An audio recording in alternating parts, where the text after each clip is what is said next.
Hello, everyone. Welcome back to another episode of the Week in Charts. I'm your host, Charlie Bilello, bringing you once again the most important charts and themes that I'm seeing today in markets and investing. Quick reminder, if you're watching this on YouTube, please hit that subscribe button to receive all the latest content from us at Creative Planning. And if you're looking for a second look on your portfolio or your financial plan, now's the perfect time to reach out to us at creativeplanning.com/Charlie. You get a free wealth path analysis from us where we're going to look through your portfolio, make sure you're on the right path to financial freedom. Reach out to us today, creativeplanning.com/Charlie. At Creative Planning, we're in all 50 states, so we likely have a location right near you, over $350 billion in assets under management and advisement. We're here to help, so reach out to us today at creativeplanning.com/Charlie. What are we going to be discussing today? A lot going on again in the markets. We'll discuss the inflation report, hotter than expected. I'll dig through the numbers there. No reason to cut. That's my take on the FOMC meeting coming up here in July. Absolutely no reason for the Fed to cut rates. We'll talk about that. Nvidia versus the entire Russell 2000. Interesting comparison that I put out on X. I want to discuss that. Same theme as last week. Another day, another tariff threat, another all-time high. Seems to be the beat goes on for the markets. We're just shrugging off all and any tariff threat news or actual deals that are made and indicating higher tariffs, shrugging it off with all-time highs. Netflix reporting earnings, illustrating their pricing power. I want to talk about that. Too big to fail. That would be JP Morgan Chase, biggest bank in the world. We'll discuss that and its comparison to its three biggest competitors in the U.S. The condo crash is a question here. Condo prices are starting to go down. Seems to be a lot more sellers than buyers. We'll discuss the latest data there, and we'll end with something positive, as we always do, and that would be rising real wages once again in the U.S. Okay, let's start out with that CPI report. Hotter than expected is what I would say in terms of the headline here, because coming into this, people were definitely expecting a more benign report. I put out this poll on X the day before asking, well, what are you expecting? The consensus estimate among economists was 2.6%. So I asked, do you think it's going to be below that number, at that number, or above that number? And the most common response was below 2.6%. And what did we actually see? Well, it was actually above the expectations, actually came in at 2.7% in terms of the overall inflation change. This is a year-over-year basis. So hotter than expected. If we look at the core rate of inflation, so this excludes food and energy, which tend to be more volatile categories, 2.9% increase over the last year. You can see it ticking up here. So that's the highest level since February for this core inflation reading. And if we look at the trend here, you could see most certainly lower over the past 3 years. So it peaked in the middle of 2022, 3 years ago, at 9.1% for the headline rate and 6.6% for the core rate of CPI in the US. And now we're down to 2.7% and 2.9%. But you can see still not at that 2% target that the Fed has been talking about for quite some time. So still elevated. And as you can see here, trending up a little bit from the past few months, highest rate since February for the overall and the core rate of inflation. Good news on the shelter component of CPI, which is the single biggest component. Over a third of the index is comprised of the shelter component. Well, that ticked down once again to 3.8%.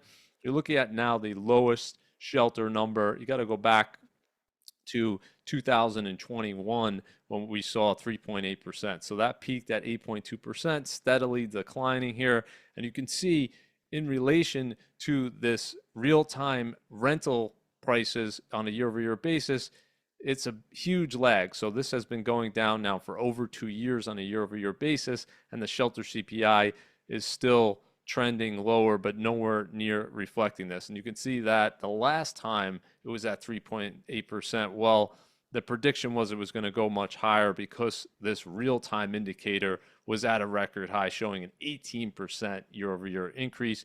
And we indeed saw this trend higher for the next year and a half, basically, until it peaked here. And since then, it's just simply trending lower, just at a very slow rate. So the expectation is this will likely to continue to trend lower, let's say, over the next year. How low will it get? That remains to be seen, but definitely a lagging indicator, definitely projected to go lower, and that should help the overall rate of inflation and particularly the core rate of inflation given the high weighting in shelter. But if we look at outside of shelter, which moved lower, many of the other areas ticked up during the month. So we just saw an increase in many of the other areas, and we still notable had a decline in gas prices. So if crude oil were to spike, let's say to 80, 90, $100 a barrel, that's going to significantly impact CPI as well. It's been a headwind, so really helping push CPI lowers the fact that gas prices have been down on a year-over-year basis. If that were to change, that's going to be a significant thing to watch. And within the CPI, of course, many different components, but transportation remains high. And here's one of the reasons why transportation costs have gone up so much. If we're looking at auto insurance, just an astounding rate of increase over the last decade, 94% increase over the last 10 years. That's far above the overall rate of inflation at 35%. And if we look at another significant part of U.S. consumer spending, that would be on healthcare. But once again, I'll just have to point out the health insurance price index as it's calculated by CPI is absolutely insane, makes no sense, the methodology whatsoever. It's actually showing a 19% decrease over the last 5 years, which is obviously cannot be the case. Health insurance prices go up every year, year after year, and has outpaced inflation by a wide amount over the last 20 years. So what we're talking about here is a small component of the CPI, but it's just indicative of this arcane methodology. They're actually looking at retained earnings instead of looking at the actual premium that consumers are paying in calculating this number. So let's talk about how all of this will impact the Federal Reserve. And my take is there's absolutely no reason to cut whatsoever. And if we look at what the market is expecting, they're in line with that agreement in terms of the July meeting. So July 30th is the next FOMC meeting. 95% chance the market's saying that the Fed does nothing, holds rates once again at that 4.25 to 4.5% range that we've seen this entire year. So we entered the year at this rate. The Fed has yet to cut interest rates despite extreme pressure that's being put on it by the administration, saying they should have cut long ago and continue to cut. And I think there was one statement that President Trump made that the Fed funds rate should be 300 basis points lower at this point. I don't see it. The data doesn't really support that. I think in the July meeting, absolutely no interest rate cut is going to happen. And if we look at September, the market is still going back and forth, but they seem to say that the Fed will relent there. The Fed will resume the rate cuts, 25 basis points in September. I just don't know how they're going to do it, given the inflation data they're going to have at that point in time, which is not likely still to show their 2% target has been reached. This is the latest projection from the Cleveland Fed, which puts out pretty accurate projections in terms of CPI and core CPI in advance.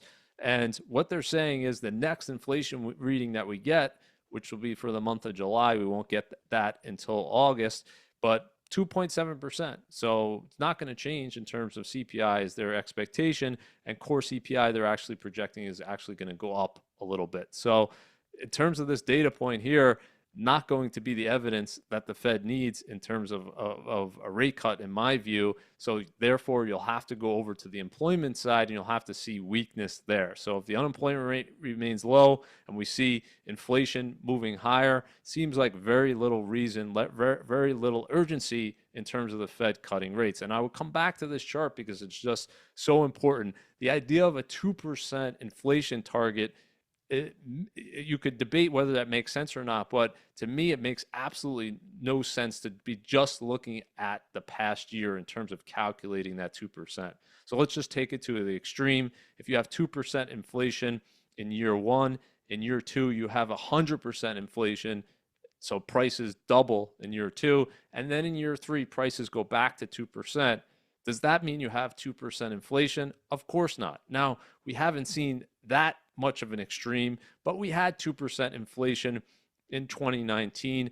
And then we saw inflation jump up all the way to 9% in June of 2022. Now it's back down to 2.7%. But even if we got to that 2% level, that doesn't mean you have 2% inflation, because you had this period of time with well above 2%. So what I'm showing you here is since January 2020, so over 5 years now, 5.5 years so far, we've seen inflation basically be above this 2% trend line the entire time, and now 11% above it. So how can you possibly say that we have 2% inflation if we have inflation double that since January 2020? It just can't be true, in my view, that you can have a 2% inflation when that's the case. So looking at year over year makes absolutely no sense. If we look at the last 5 years, everybody knows prices have gone way up across the board. Looking at all of the different CPI categories, just picking out a few here.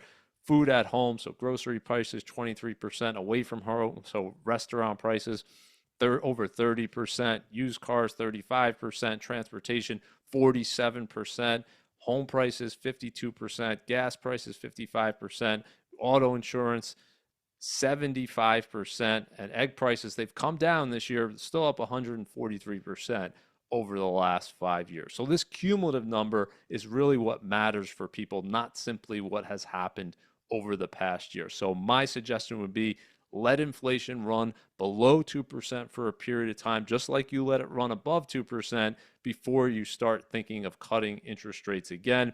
And let's just remind everyone what's happened since the Fed cut interest rates last September. So they cut interest rates by 50 basis points last September. I didn't think it was warranted.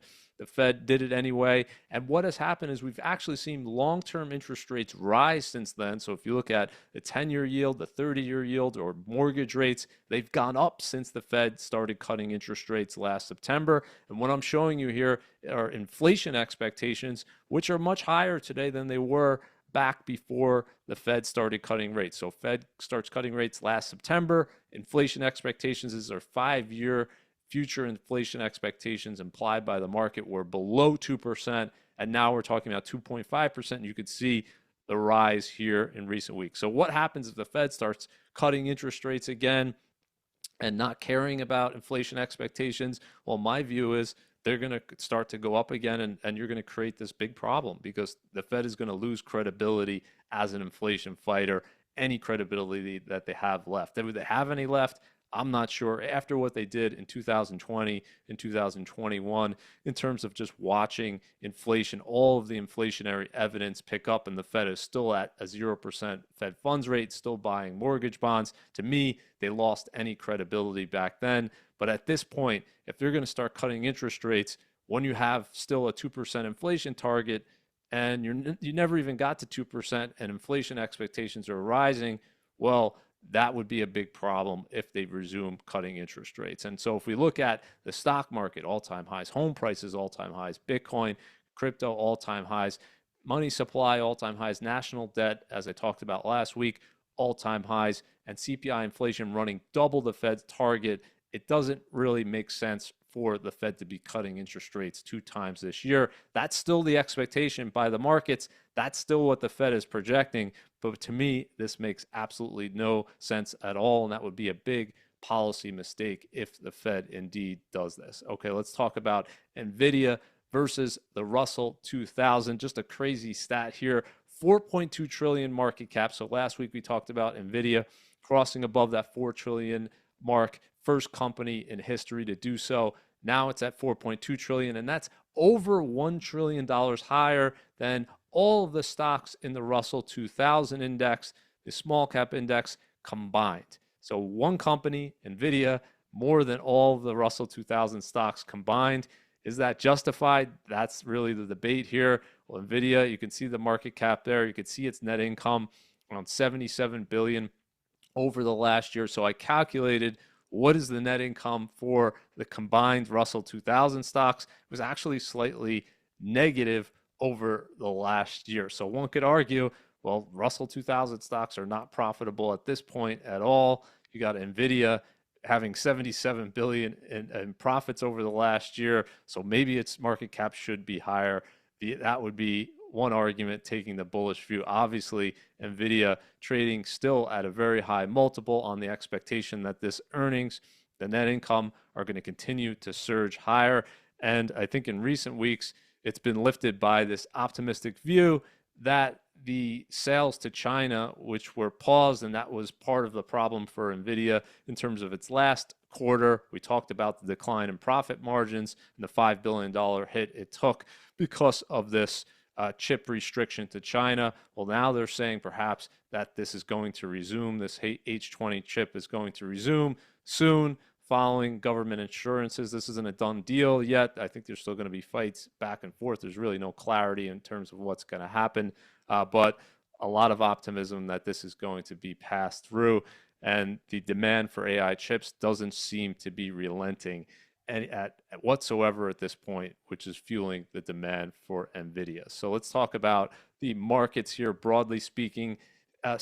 Last week, same exact message, another day, another tariff threat, another all-time high. It's literally every single day we see another extreme threat from President Trump. And here he's announcing 30% tariffs on the EU and Mexico starting August 1st. He's sending letters to all these different countries saying he plans on these tariffs taking effect on August 1st, which would be an increase from where they are currently. He's talking about levies on pharmaceutical imports and semiconductors here.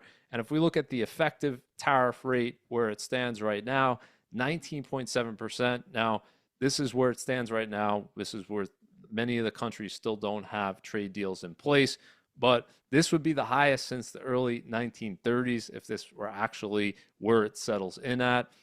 Not a small increase from where it was last year, which was about 2%. So we're going from 2 to 20% in a year if this holds.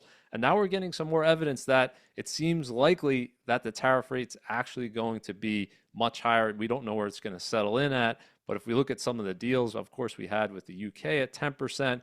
We got Vietnam at around 20%. Indonesia's talking about a deal at 19%. So you have a lot of different countries, a lot of different moving parts. We're talking about this week, or some suggestions that Japan might come in at 20-something%.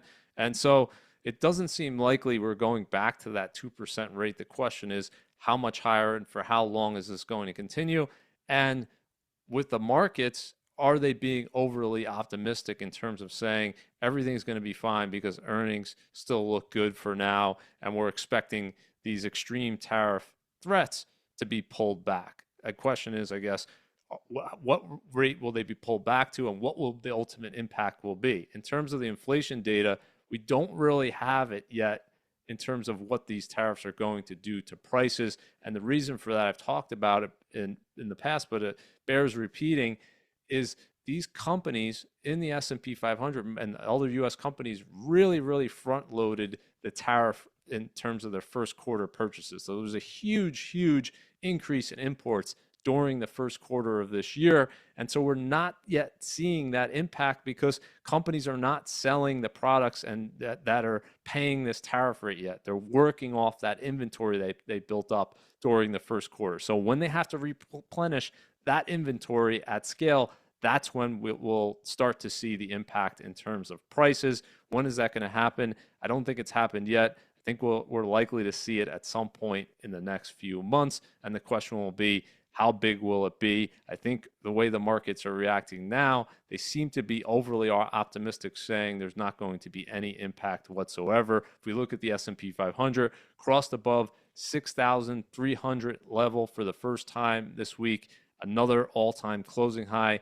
That would be the 9th this year. That follows 57 last year, which was the 5th most of any year in history. So what's going on now is similar to what we were talking about in February of this year, which is multiple expansion. So prices going up more than the underlying fundamentals. So what this is causing is valuations for U.S. equities to accelerate to the upside. We now have a price to peak earnings ratio for the S&P 500 of above 26. That's over 50% above the historical median going back to 1988. And importantly, this is the highest valuation we've seen for the S&P 500 based on this metric since 2000. Now, it's not as high as the peak here in the late 90s, but it's any other period, it's higher than, except for that period. Of course, that would be the dot-com bubble ever, when valuations got in the US to their highest level in history. And if we look at the CAPE ratio,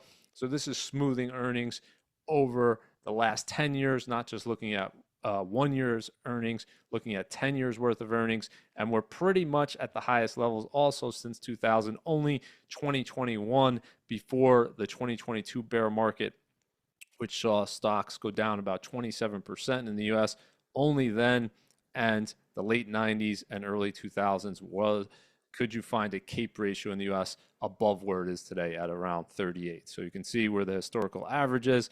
We've definitely been above that average for some time now, and no reason to believe it has to go back to that average. The question is, how much in terms of this elevated price above the average, how much is that going to drag on future returns? There's no way to answer that. What we always say in terms of valuations is throw it out in terms of a short-term predictor of anything. It absolutely doesn't predict anything, because this number here can go higher, can go lower in the short run. No one can predict that.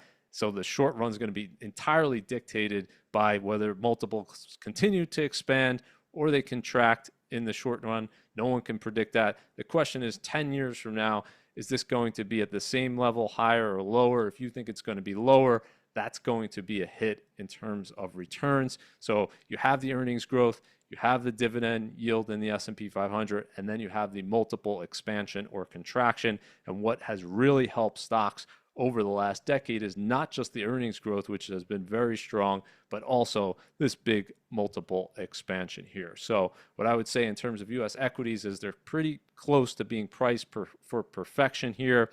In terms of the valuations, they're assuming a lot of optimistic news. And if we look across the board here, looking at different areas in the market, almost everything is higher, with the exception of long-term treasuries, because we're seeing the 30-year yield moving up. It's now up about above 5% in terms of the 30-year treasury yield. So that's bringing down long duration bonds, but everything else positive now in 2025. And you can see Bitcoin and gold, as I talked about last week, leading the way, number one and number two assets so far this year. International equities still outperforming, up 19%, but the U.S. stock market is rapidly catching up here. You now have the NASDAQ 100 up double digits, 10%. If you remember, they were lagging by a huge amount during that April crash, during the April bear market, catching up very quickly on the leadership of the big tech names, especially names like Nvidia and Microsoft. But you can see everything else moving up. High yield bonds, if we look at spreads, tightening very rapidly over the past few months as stocks have rallied. So that's helped high yield bonds significantly. And what we're seeing here in terms of cash, well, we're at about 2% so far this year, because you have the cash rate still at 4.25 to 4.5%. So if the Fed doesn't do anything this year, you're going to get about 4 and change on your cash. If it cuts by 50 basis points, well, then looking ahead for 2026, you're potentially now under 4% in terms of that cash yield. So let's talk about earnings here. We got Netflix pricing power illustrated on their earnings report. I talked about this in January. Netflix raising prices across the board. $17.99 a month was their standard plan. Now that was a 16% increase from the earlier plan. Their ad-supported plan was up 14%. And premium plan up 9%. And what we discussed at the time is Netflix did their research, and what they saw essentially was they could put in these price increases and see almost no one cancel their subscription. So that's indicative of very strong demand, very strong pricing power, and we're seeing that now in the earnings report for Netflix in the second quarter. They had another record quarter in terms of revenue, so not surprising if your prices are going up and customers are still there, you're going to see a bump up in revenues. Plus, of course, they're getting new customers, although they're not reporting their paid subscribers anymore. So revenues were up 16% year over year. 11.1 billion was a new record. Net income, and here's the big one, 3.1 billion. That was 46% higher than a year ago. And what they're seeing is operating margins surged to the upside, 34%. So their costs haven't gone up very much. They've been able to raise prices, so that's flowed through to the bottom line. So a record operating margin of 34% during the second quarter. That's up from 27% a year ago. And the stock, of course, reflecting this news to a large extent already this year. We're talking about net income's up 46% year over year. And just this year, and we're only a little over 6 months into the year, the stock's already up 43%, which is perhaps why, as I'm looking right now on Friday, the stock is actually down a little bit after this report. Maybe it's ahead of the actual fundamentals here, but clearly Netflix firing on all cylinders. Here's the revenue growth chart here, 16% year over year. What a turnaround from a few years ago where people were questioning, is Netflix going to survive? It was in a big, big drawdown, huge reversal. It's more than recovered, obviously all-time highs. And looking at the growth of 10,000 in Netflix, just a stunning chart. It came out with its IPO in May 2002, $10,000 invested in Netflix at that point in time is now over 1,000x higher, over 10 million. And along the way, of course, you would have had to endure punishing, painful 80, 90% drawdowns. We had a huge drawdown after the 2021 peak. So that 5.8 million, had you invested at 10,000, would have been 5.8 million in November 2021. After the 2022 bear market, you would have been all the way down to 1.4 million. So not easy to stick, obviously, with these enormous winners over time, but just illustrating Netflix, one of the biggest growth stories we've seen in the last 25 years. Definitely Netflix would be at the top of the list, of course, along with Nvidia, Tesla, and a number of other names. But 1,000x increase, just an unbelievable rate of increase for Netflix. And it's really finally being supported here by the underlying fundamentals. The only question at this point is the valuation. Is it too high? Investors will have to sort that out. Okay, let's talk about too big to fail. Clearly, a company like JP Morgan would be in that category, almost $800 billion market cap here. And what's fascinating is if you look at the next three biggest banks in the US, Bank of America, Wells Fargo, and Citigroup, if you add up their market caps, it doesn't equal JP Morgan. So JP Morgan's bigger now than its top three competitors combined. And if you go back 10 years ago, that was not the case. JP Morgan actually had a lower market cap than Wells Fargo at that point in time, and you could just see the enormous outperformance, particularly in the last few years with JP Morgan just surging to the upside. And if you look at the fundamentals here, the net income, most profitable bank in the world is JP Morgan, so clearly deserves that biggest market cap title there. So 56.5 billion in net income over the last year. That's not more than the next three competitors combined in terms of net income, which means that investors are paying a premium for JP Morgan shares. You can see the price to earnings ratio a little bit higher than Bank of America, Wells Fargo, and Citigroup, which are all just under 14. JP Morgan Chase trading at almost 15 times earnings. But definitely, if it was too big to fail before this, it's only getting more and more so in that category. So let's talk about the real estate market here. The condo crash is the question. Here's the chart that begs that question. 2.2% decline in the median condo sale price over the last year. It's the second biggest drop on record. Redfin has data going back to 2012. Few reasons for this. There's 80% more sellers than buyers. That alone should be good enough reason. But you also have this surging HOA fees. Insurance costs have been going up like crazy in these condos. And you have these special assessments that are becoming bigger and more widespread, it seems. And you also have financing hurdles, which is a general problem, of course, in the housing market. But I say more so in terms of the condo market. And if we look at where these biggest declines are concentrated, you could see many of the biggest year-over-year declines are actually occurring in Florida, which was one of the big boom town areas in terms of the recent surge higher in home prices. But you can see 32% decline in Deltona, Crestview, 32%. You also have Texas, Austin, and Houston, Texas on this list as well. But Florida, far and away the biggest representative in terms of these year-over-year declines. And here's just a stunning chart showing the difference between buyers and sellers. And condos, very different story than what we're seeing in the single family home market or even townhouses, or overall 83.5% more condo sellers than buyers. And as long as that's the case, you would expect prices to continue to fall. So like the overall housing market, the condo market ran up much faster than people's incomes in recent years.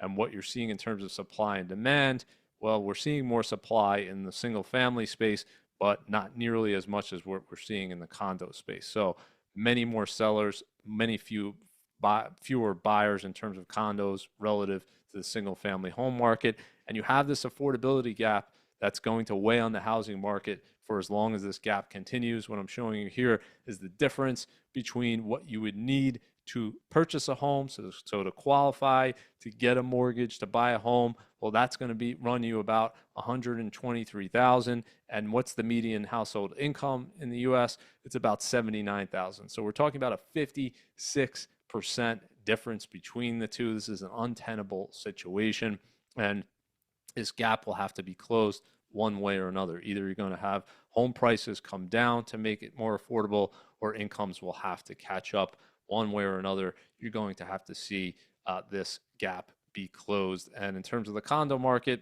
it seems like that's where we're going to start to see weakness first. You're going to start to see prices come down more meaningfully, I think, even than the 2% we're seeing over the last year, to close this gap, to make it more compelling so buyers come back into the market. So let's end with something positive, as we always do, and that would be rising real wages in the U.S. So we got that inflation report. It was hotter than expected, 2.7%. But if you compare that to wages over the last year, you're still looking at positive real wage growth. 3.7% was the increase in average annual earnings over the past year. So that difference, that spread, is 1%. So that's good news. It's the 26th consecutive month where people's wages, so the increase in people's wages, was outpacing the increase in prices. If you look at CPI, that's great news. That leads to an increase in your purchasing power. You have more money in your pocket to spend, to save, to invest. We got a retail sales number that was positive. I think a big part of that is people simply still have jobs. They have their wages growing at a higher rate than inflation, and that's driving continued consumer spending. I'll talk about that next week, which is really interesting because people are still very negative if you look at consumer spending, but they're still spending. And as long as this continues, I think they'll continue to spend. 26 now consecutive positive months. That's now longer than what we had before, which was a bad situation. 25 consecutive negative months where inflation was outpacing people's wage increases. That was not a good situation. So great to see this 26. I hope it goes to 36 and 46. Hope this continues for a long time, which is why I think the Fed has to hold the line here, make sure inflation doesn't get out of control. We don't want to see CPI running back above 3, 4, 5% again, because then it's going to be very difficult for people's wages to keep pace for that. And that's a reduction in your standard of living. So let's hold the line in terms of inflation. Higher interest rates are not a bad thing if they're controlling for the higher prices. And as long as people's wages are going up and employment is strong, there's absolutely no reason to cut interest rates whatsoever. Okay, let's end it right there. Have a great weekend, everyone. Thanks for joining me on the Weekend Charts. If you're watching this on YouTube, hit that subscribe button for all the latest content from us, and I'll see you next time on the next episode of the Week in Charts.